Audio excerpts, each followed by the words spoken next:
aside from the main Yukon Trail. He climbed the high earth bank, where a little traveled trail led east through the pine forest. It was a high bank, and he paused to breathe at the top. He excused the act to himself by looking at his watch. It was 9 o'clock in the morning. There was no sun or promise of sun, although there was not a cloud in the sky. It was a clear day. However, there seemed to be an indescribable darkness over the face of things. That was because the sun was absent from the sky. Hold on. Let me turn on BTS React.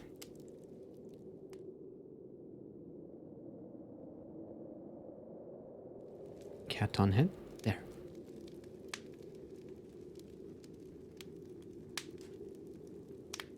That was because the sun was absent from the sky.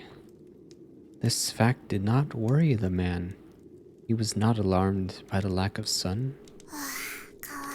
It had been days since he had seen the sun. Thank you for the follow, Golden Plums.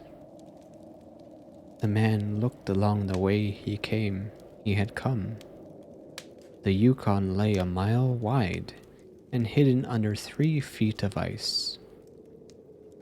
On top of this ice were so many feet of snow. It was all pure white. North and south, as far as his eye could see, it was unbroken white. The one thing that relieved the whiteness was a thin, dark line that curved from the pine-covered island to the south. It curved into the north, where it disappeared behind another pine-covered island. This dark line was the trail, the main trail. It led south 500 miles to the Chilkoot Pass in saltwater. Hello, nerd detective. How are you? It led north 75 miles to Dawson, and still further on to the north 1,000 miles to Nalato, and finally to St. Michael on Bering Sea, 1,000 miles and 500 more. But all this, the distant trail. Hello, Claire. The distant trail, no sun in the sky, the great cold and the strangeness of it all had no effect on the man. It was not because he was long familiar with it. He was a newcomer in the land, and this was his first winter. The trouble with him was that he was not able to imagine. He was quick and ready in the things of life, but only in the things, and not in their meanings. 50 degrees below. Again on my monitor. Get off. Sorry. I had a bug on my screen.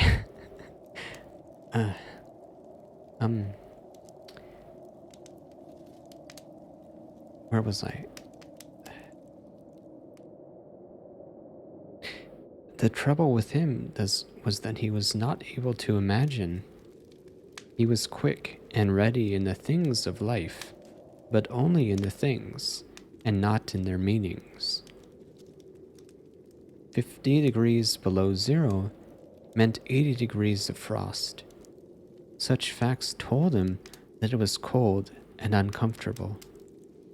And that was all. It did not lead him to consider his weaknesses as a creature affected by temperature. Nor did he think about man's general weakness, able to live only within narrow limits of heat and cold. From there, it did not lead him to thoughts of heaven and the meaning of a man's life. 50 degrees below zero meant a bite of frost that hurt and that must be guarded against by the use of mittens, ear coverings, or moccasins, and thick socks. 50 degrees below zero was to him nothing more important than 50 degrees below zero. That it should be important, and that was a thought that never entered his head.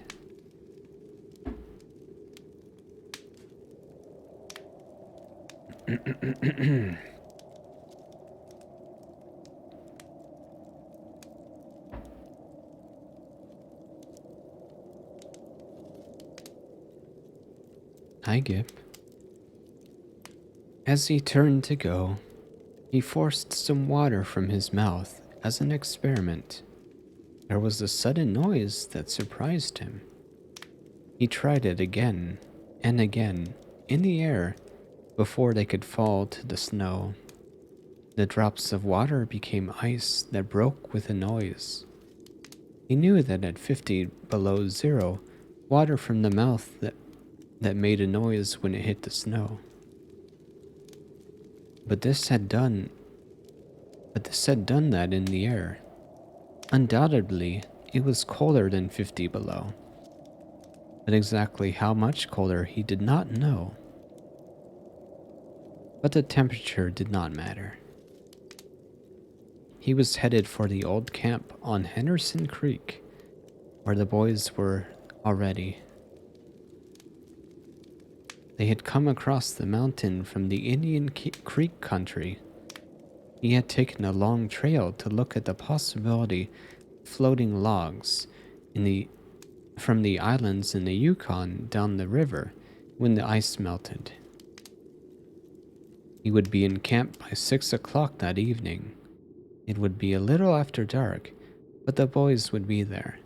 A fire would be burning, and a hot supper would be ready.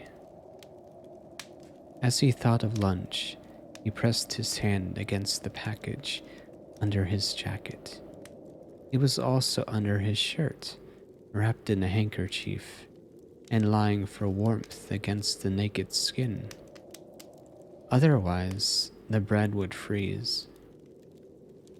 He smiled contentedly to himself as he thought of those pieces of bread, each of which enclosed a generous portion of cooked meat. He plunged among the big pine trees. The trail was not well marked here. Several inches of snow had fallen since the last sled had passed. He was glad he was without a sled. Actually, he carried nothing but the lunch wrapped in the handkerchief. He was surprised, however, at the cold. It certainly was cold, he decided, as he rubbed his nose and face with his mittened hand. He had a good growth of hair on his face, but that did not protect his nose or the upper part of his face from the frosty air. Following at the man's heels was a big native dog. It was a wolf dog, gray-coated and not noticeably different from its brother, the wild wolf. The animal was worried by the great cold and knew that this was no time for traveling. Its own feeling was closer to the truth than the man's judgment. In reality, it was not merely colder than 50 below zero, it was colder than 60 below, and 70 below. It was 75 below. Because the freezing point is 32 above zero, it meant that there were 107 degrees of frost. The dog did not know anything about temperatures. Possibly in its brain there was no understanding of a condition of very cold, such as was in the man's brain. But the animal sensed the danger Its fear made it question eagerly every moment of the man, as if expecting him to go into camp or to seek shelter somewhere and build a fire. The dog had learned about fire, and it wanted fire. Otherwise, it would dig itself into the snow and find shelter from the cold air.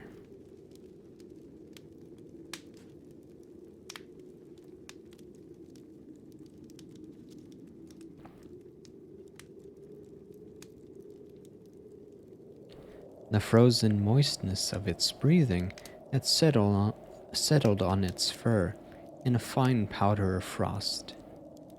The hair on the man's face was similarly frosted, but more solidly. It took the form of ice and increased with every warm, moist breath from his mouth.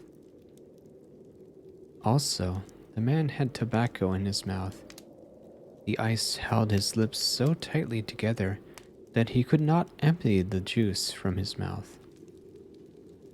The result was a long piece of yellow ice hanging from his lips. If he fell down, it would break, like glass, into many pieces. He expected the ice formed by the tobacco juice, having been out twice before when it was very cold. But it had not been as cold as this, he knew. He continued through the level forest for several minutes. Then he went down a bank to the frozen path of a small stream. This was Henderson Creek, and he knew he was 10 miles from where the stream divided. He looked at his watch. It was 10 o'clock. He was traveling at the rate of 4 miles an hour. Thus, he figured he would arrive where the stream divided at 12:30. He decided he would eat his lunch when he arrived there. The dog followed again at his heels, with its tail hanging low, as the man started to walk along the frozen stream. The old sled trail could be seen, but a dozen inches of snow covered the marks of the last sleds. In a month, no man had traveled up or down that silent creek. The man went steadily ahead. He was not much of a thinker. At that moment, he had nothing to think about, except that he would eat lunch at the stream's divide, and that at 6 o'clock he would be in a camp with the boys. Jose, thank you for the follow. Welcome.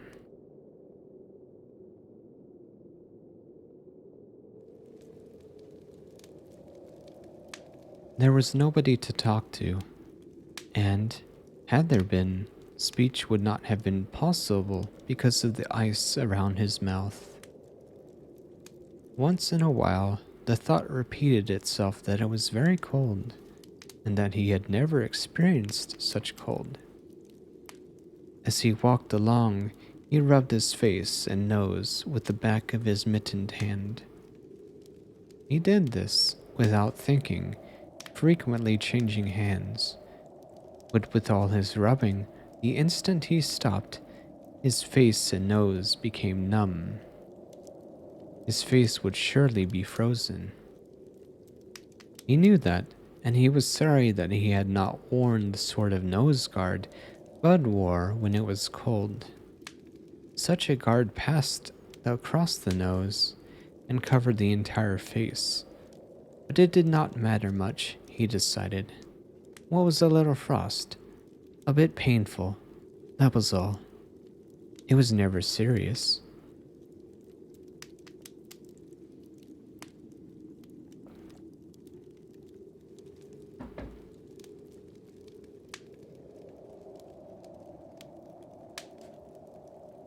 Empty as the man's mind of thoughts, empty as the man's mind of thoughts, he was most observant.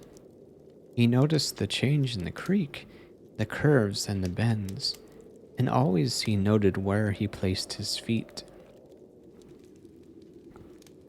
Once, coming around the bend, he moved suddenly to the side, like a frightened horse. He curved away from the place where he had been walking and retraced his steps several feet along the trail. He knew the creek was frozen to the bottom. No creek could contain water in that winter. But he also knew that there were streams of water that came out from the hillsides and ran along and ran along under the snow and on top of the ice of the creek. He knew that even in the coldest winter, these streams were never frozen, and he also knew their danger. They hid pools of water under the snow that might be 3 inches deep or 3 feet. Sometimes a skin of ice half an inch thick covered them, and in turn was covered by the snow. Sometimes there was both water and thin ice, and when a man broke through, he could get very wet. That was why he had jumped away so suddenly. He felt the ice move under his feet.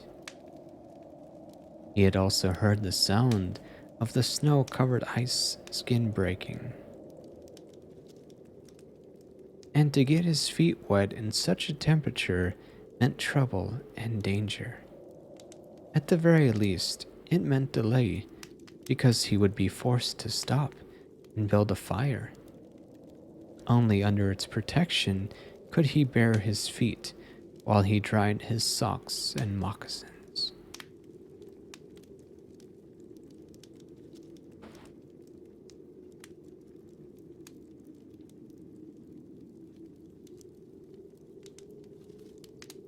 He stood and studied the creek. He stood and studied the creek bottom and its banks. He decided that the flowing stream of water came from the right side. He thought a while, rubbing his nose and face. Then he walked to the left. He stepped carefully and tested the ice at each step. Once away from the danger, he continued at his 4-mile pace. During the next 2 hours, he came to several similar dangers. Usually, the snow above the pools had a sunken appearance. However, once again, he came near to falling through the ice.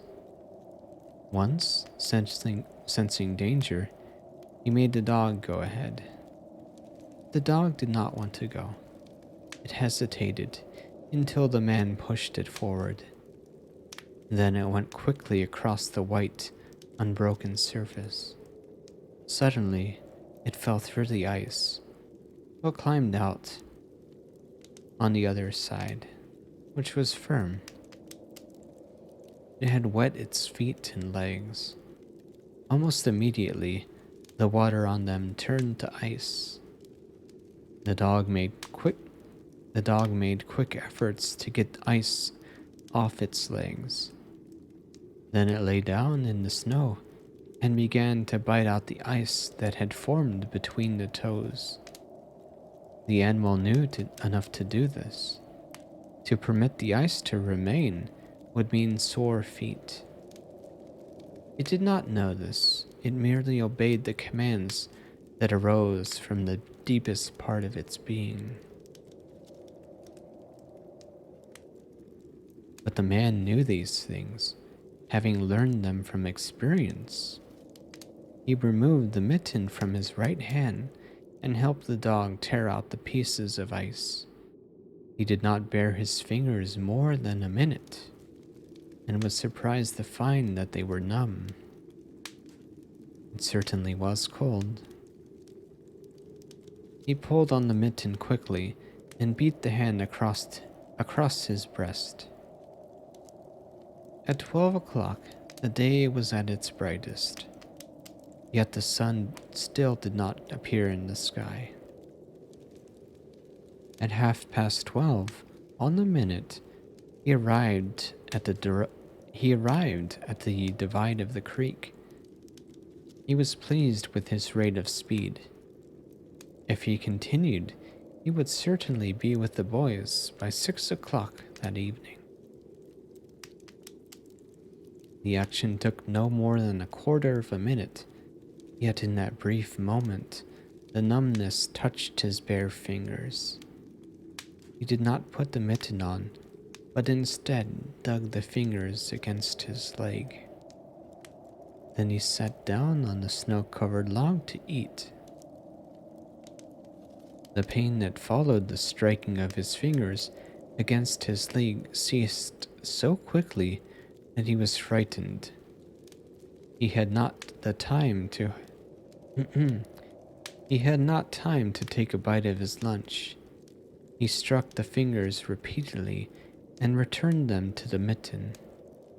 Then he bared the other hand for the purpose of eating. He tried to take a mouthful, but the ice around his mouth prevented him. Then he knew what was wrong. He had forgotten to build a fire and warm himself. He laughed at his own foolishness. As he laughed, he noted the numbness in his bare fingers. Also, he noted that the feeling which had first come to his toes when he sat down was already passing away. He wondered whether the toes were warm or whether they were numb. He moved them inside the moccasins and decided that they were numb.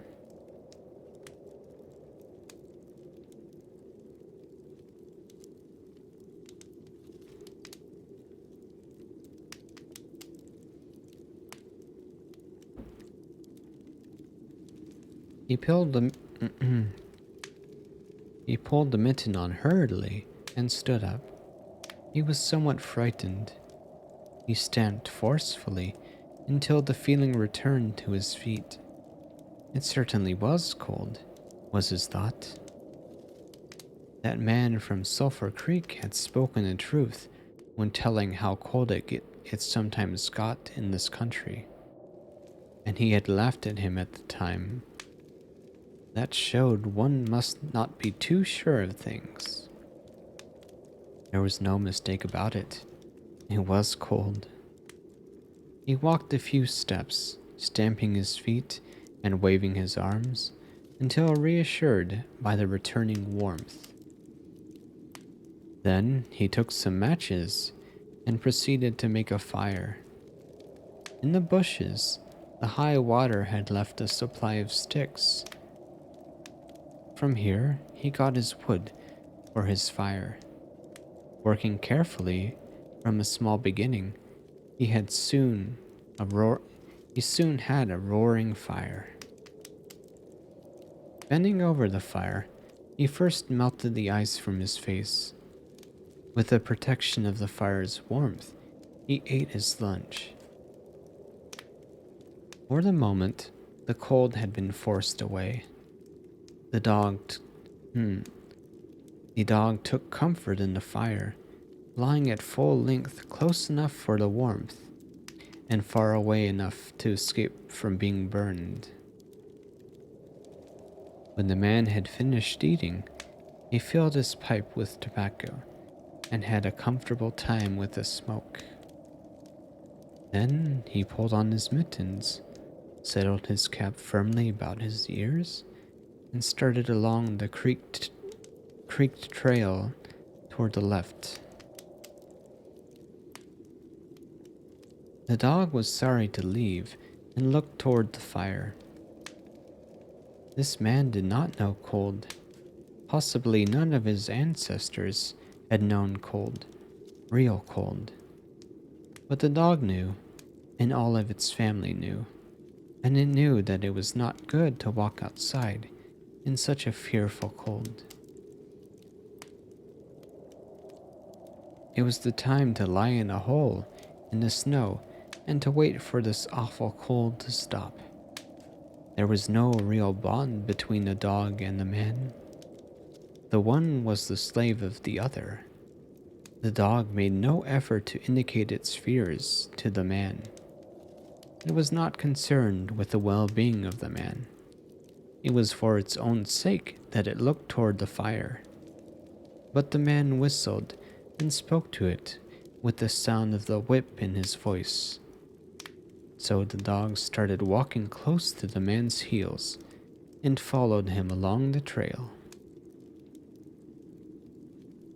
The man put more tobacco in his mouth and started a new growth of yellow ice on his face. Again, his moist breath quickly powdered the hair on his face with white. He looked around him. There did not seem to be so many pools of water under the snow on the left side of Henderson Creek. And for half an hour, the man saw no signs of any. And then it happened. At a place where there were no signs, the man broke through. It was not deep. He was wet to the knees before he got out of the water to the firm snow. He was angry and cursed his luck aloud. He had hoped to get into camp with the boys at 6 o'clock, and this would delay him an hour. Now he would have to build a fire and dry his moccasins and socks.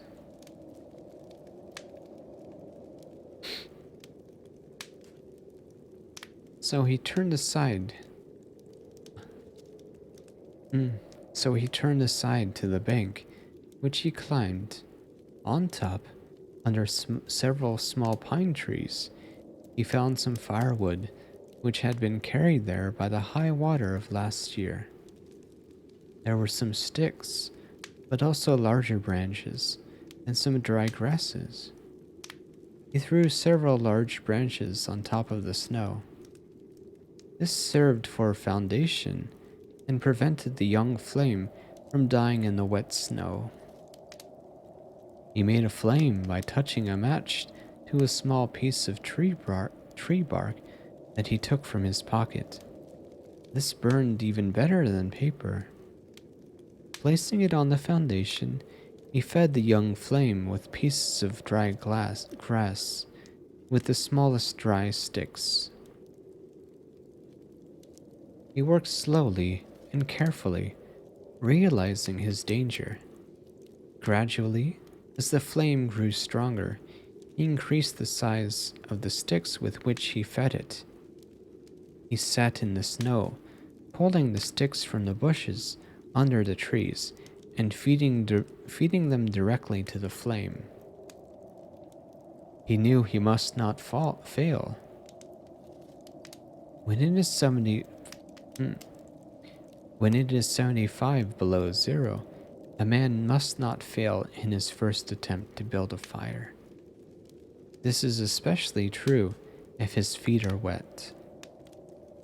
If his feet are dry and he fails, he can run along the trail for half a mile to keep his blood moving.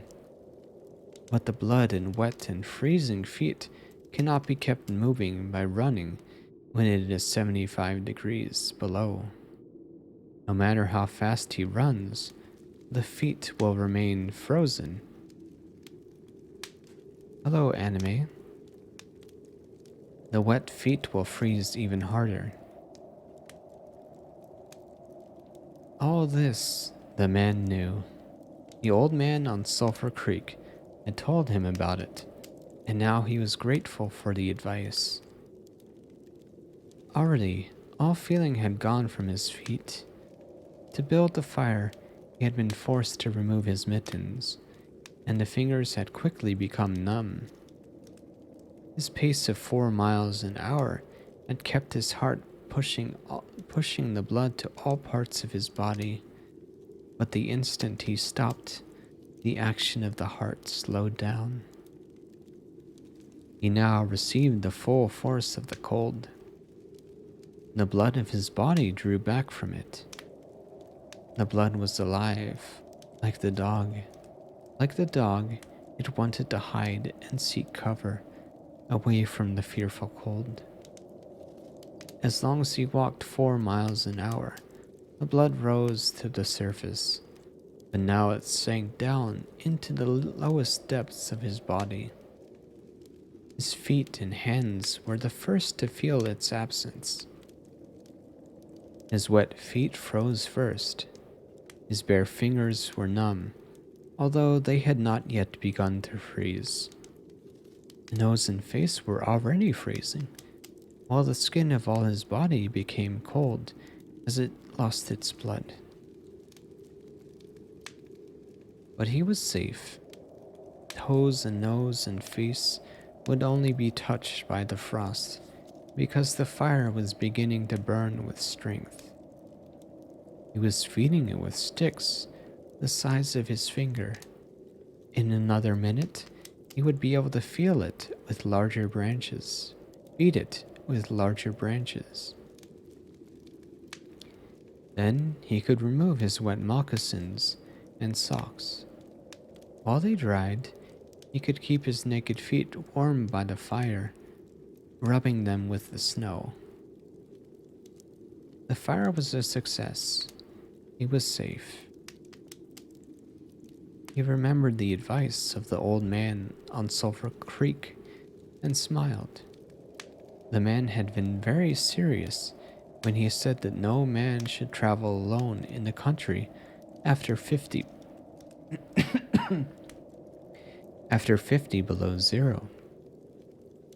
Well, here he was. He had the accident, he was all alone, and he had saved himself. Those old men were rather womanish, he thought. All a,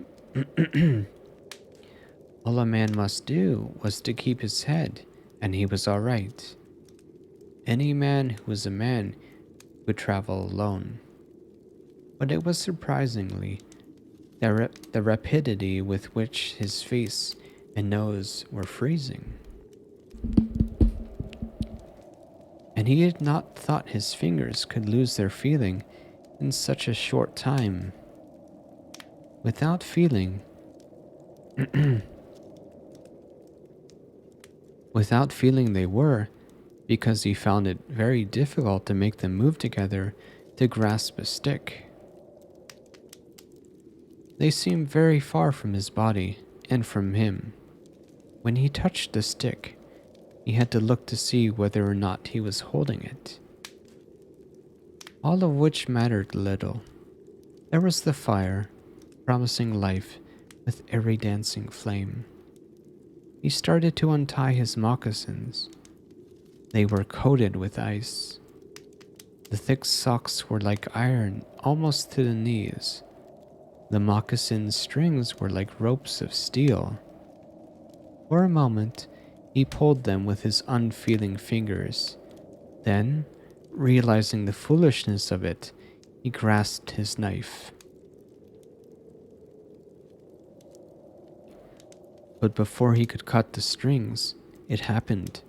It was his own fault, or instead, his mistake. He should not have built the fire under the pine tree. He should have built it in an open space.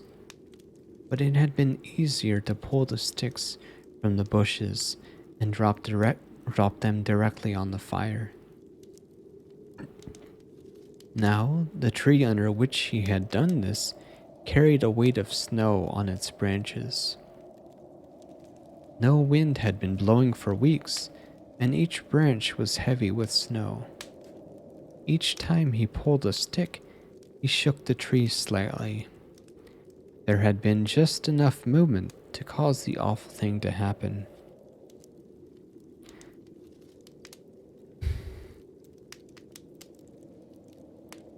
High up in the tree, one branch dropped its load of snow. This fell on the branches beneath. This process continued, spreading throughout the whole tree. The snow fell without warning upon the man and the fire was dead. Where it had burned was a pile of fresh snow. The man was shocked. It was like hearing his own judgment of death. For a moment, He sat and stared at the spot where the fire had been. Then he grew very calm. Perhaps the old man on Silver Creek was right.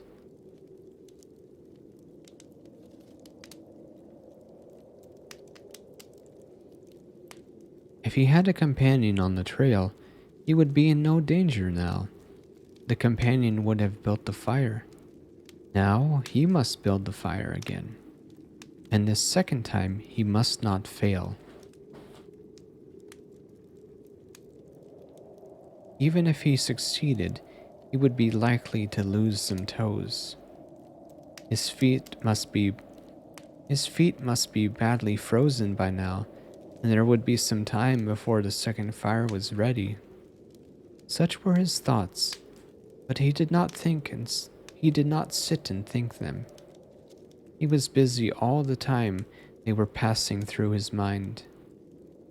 He made a new foundation for the fire, this time in the open space where no tree would be above it. Next, he gathered dry grasses and tiny sticks. He could not bring his fingers together to pull them out of the ground, but he was able to gather them by the handful. In this way, he also got many places that were undesirable, but it was the best he could do. He worked carefully, even collecting an armful of the larger branches to be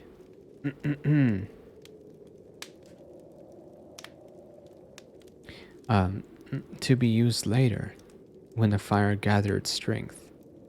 And all the while the dog sat and watched him. There was an anxious look in its eyes, because it depended on him as the fire provider, and the fire was slow in coming.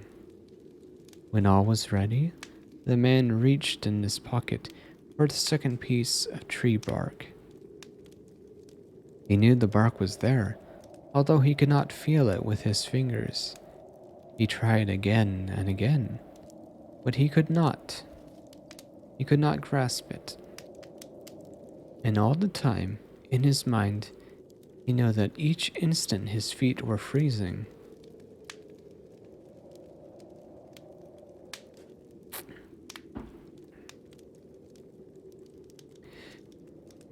This thought alarmed him, but he fought against it and kept calm.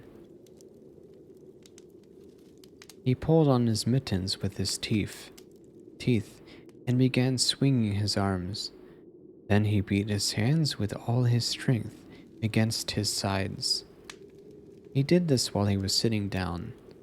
Then he stood up to do it.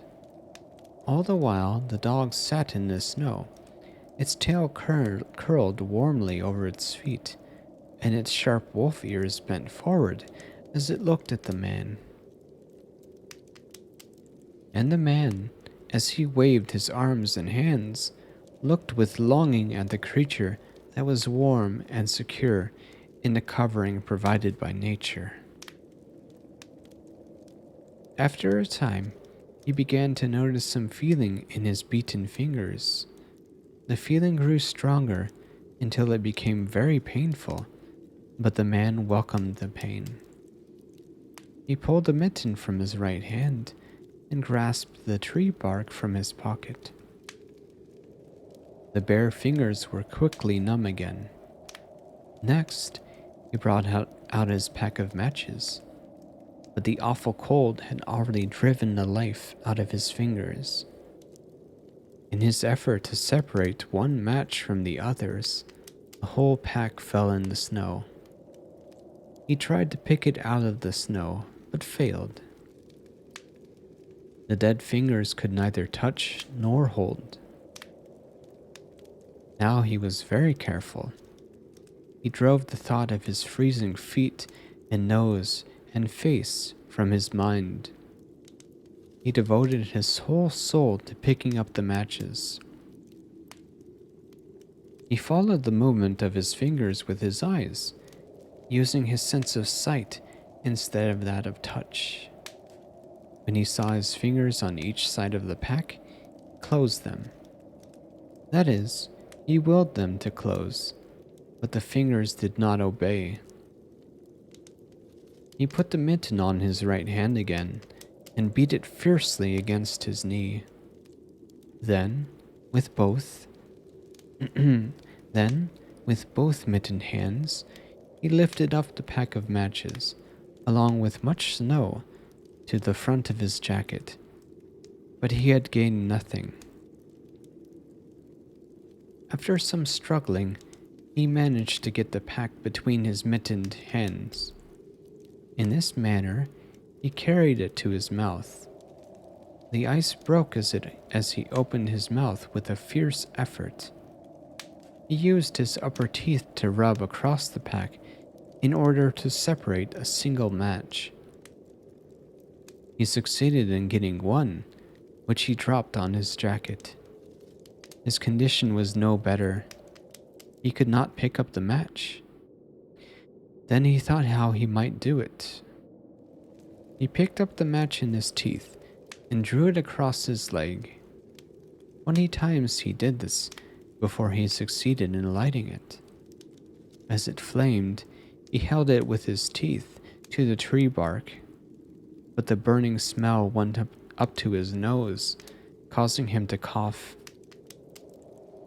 The match fell into the snow, and the flame died. The old man on Sulphur Creek was right, he thought. He thought in the moment of controlled despair that followed after. After 50 below zero, a man should travel with a companion. He beat his hands but failed to produce any feeling in them. Suddenly, he bared both hands, removing the mittens with his teeth. He caught the whole pack of matches between his hands. His arm muscles were not frozen, and he was able to press the hands tightly against the matches. Then he drew the whole pack along his leg. It burst into flames, 70 matches at once. There was no wind to blow them out. He kept his head to one side to escape the burning smell, and held the flaming pack to the tree bark. As he so held it, he noticed some feeling in his hand. His flesh was burning. He could smell it. The feeling developed into pain. He continued to endure it. He held the flame of the matches to the bark that would not light readily because his own burning hands were taking most of the flame.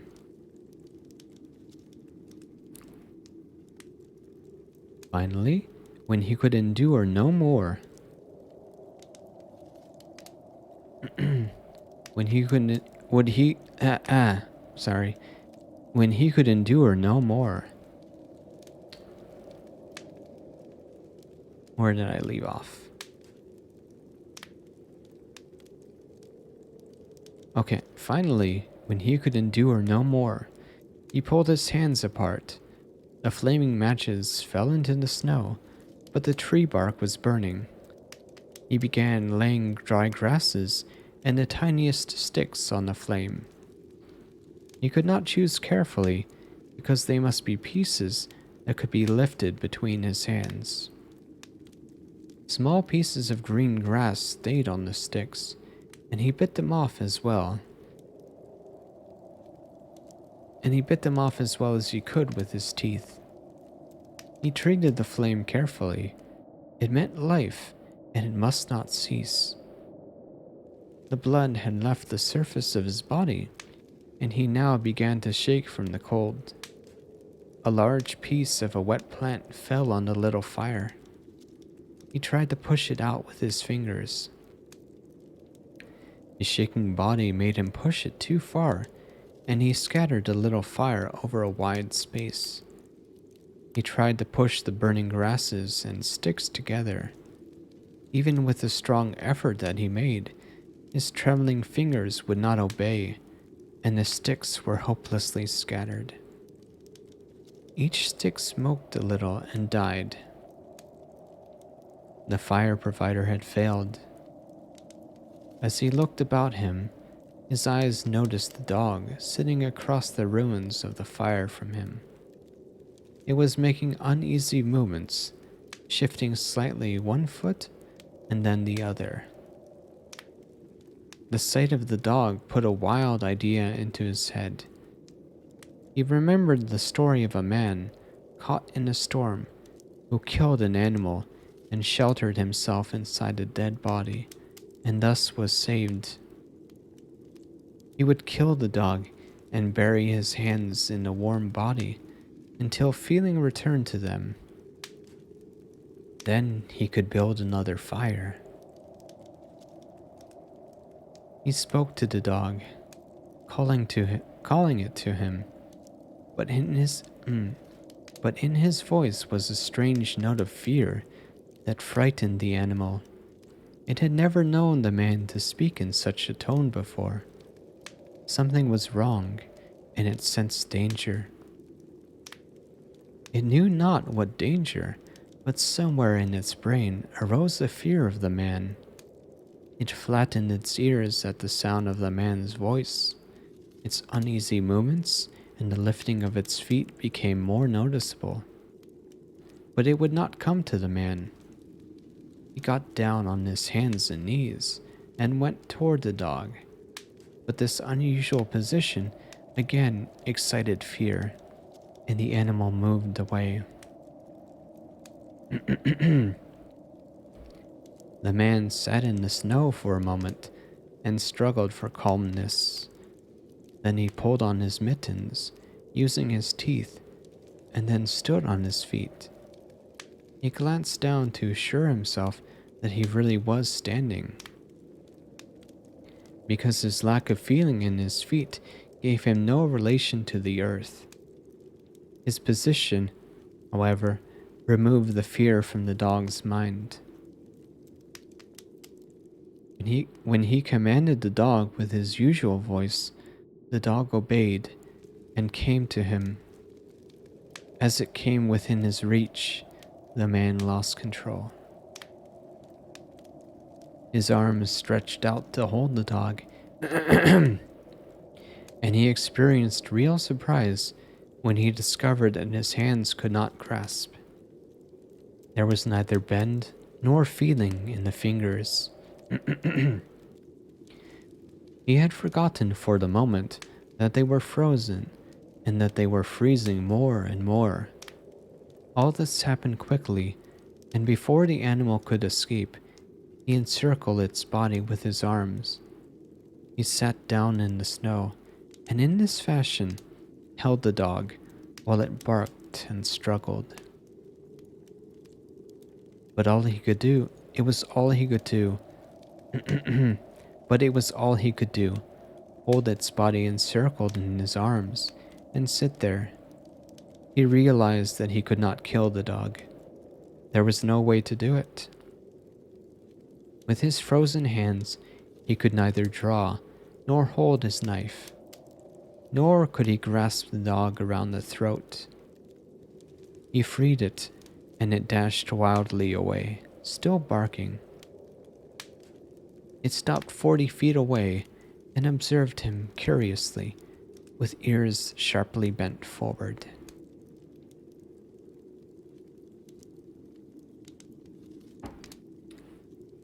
The man looked down at his hands to locate them, and found them hanging on the ends of his arms.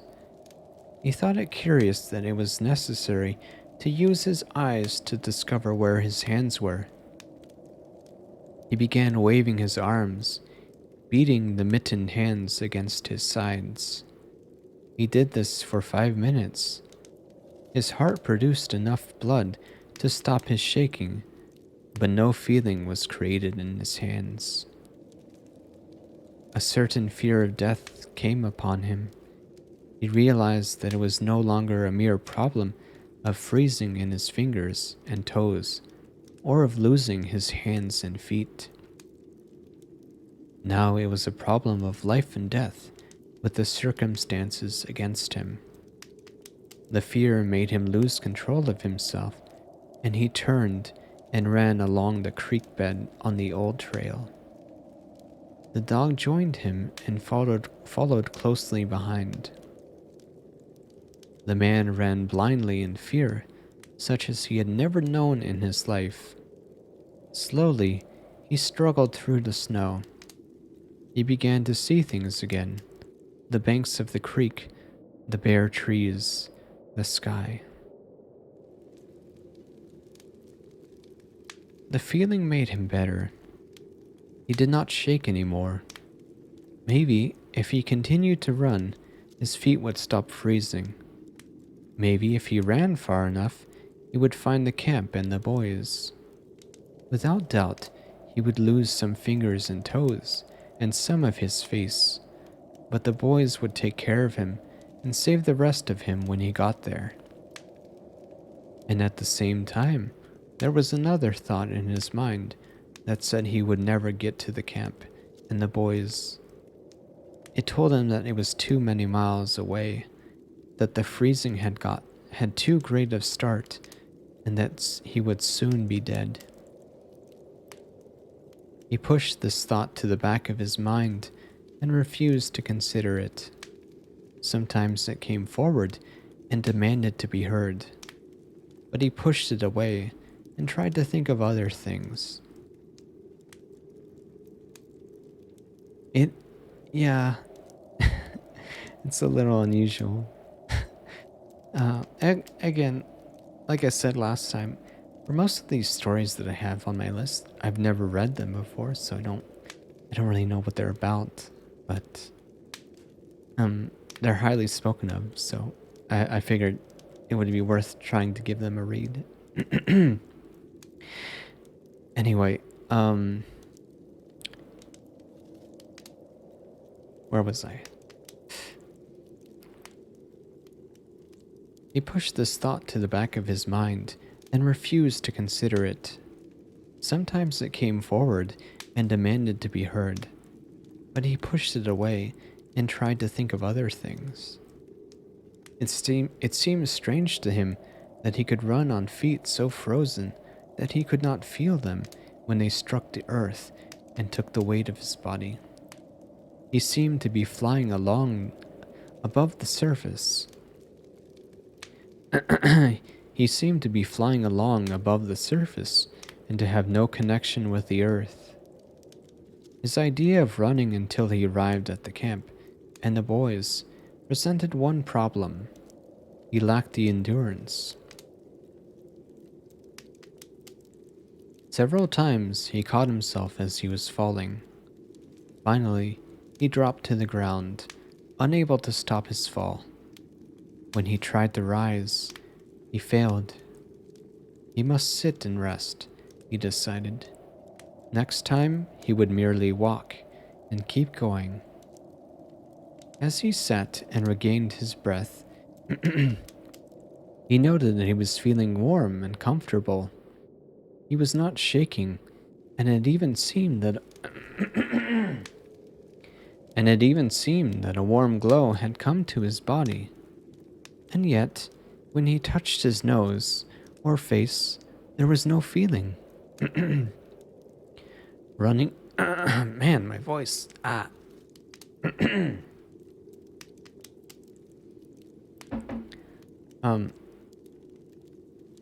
Running would not bring life to them, nor would it help his hands and feet. Then the thought came to him that the frozen portions of his body must be increasing. He tried to keep this thought out of his mind and to forget it. He knew that such thoughts caused a feeling of fright on him, and he was afraid of such feelings. But the thought remained, but the thought returned and continued until he could picture his body totally frozen. This was too much, and again he ran wildly along the trail. Once he slowed to a walk, but the thought that the freezing of his body was increasing made him run again. And all the time the dog ran with him at his heels. I can't talk anymore. I need water. Hold on.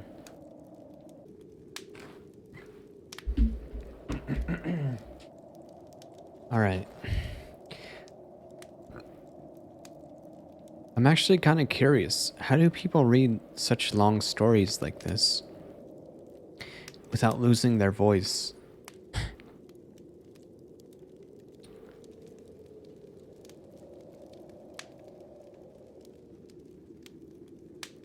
Seems really difficult.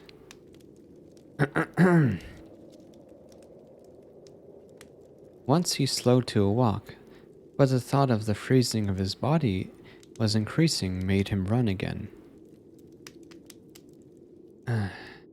Yeah, I'm experiencing a lot of strain. It's like it's fine at first, but then it becomes difficult as the story progresses.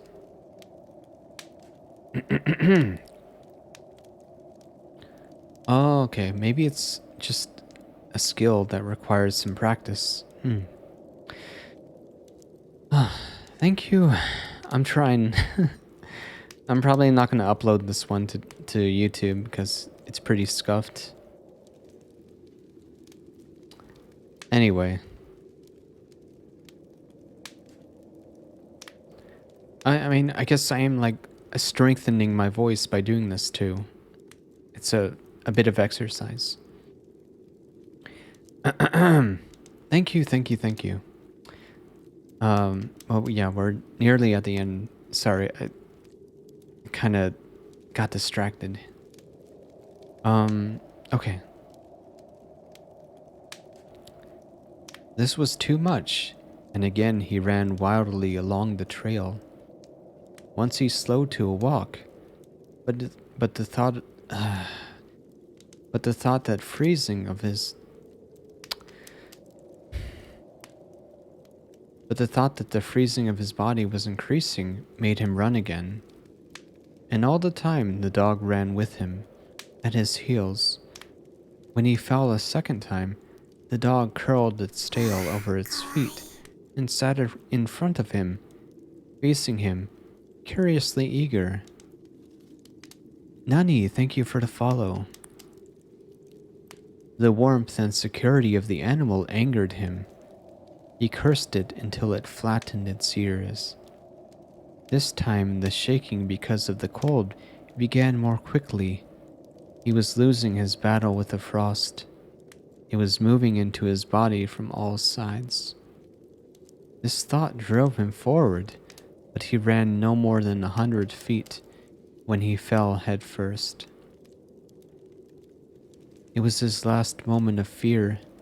When he had recovered his breath and his control, he sat and thought about meeting death with dignity. However, the idea did not come to him exactly in this manner. His idea was that he had been acting like a fool. He had been running around like a chicken with its head cut off. He was certain to freeze in his present circumstances, and he should accept it calmly. With this newfound peace of mind came the first sleepiness. A good idea, he thought, to sleep his way to death. Freezing was not as bad as people thought. There were many worse ways to die. He pictured the boys finding his body the next day. Suddenly, he saw himself with them, coming along the trail and looking for himself. And still with them, he came around a turn in the trail, and found himself lying in the snow. He did not belong with himself any more. Even then, he was outside of himself and standing with the boys and looking at himself in the snow. It certainly was cold, was his thought. When he returned to the United States, he could tell the folks what real cold was. His mind went from this to the thought of the old man of the Sulphur Creek. He could see him quite clearly, warm and comfortable, smoking a pipe.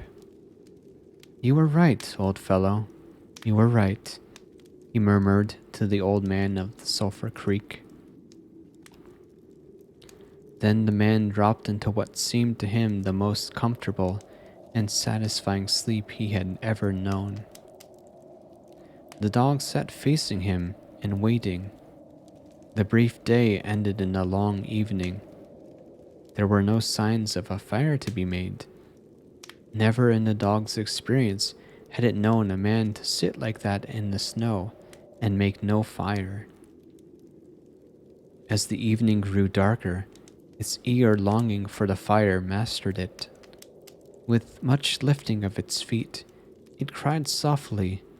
Then it flattened its ears, expecting the man's curse.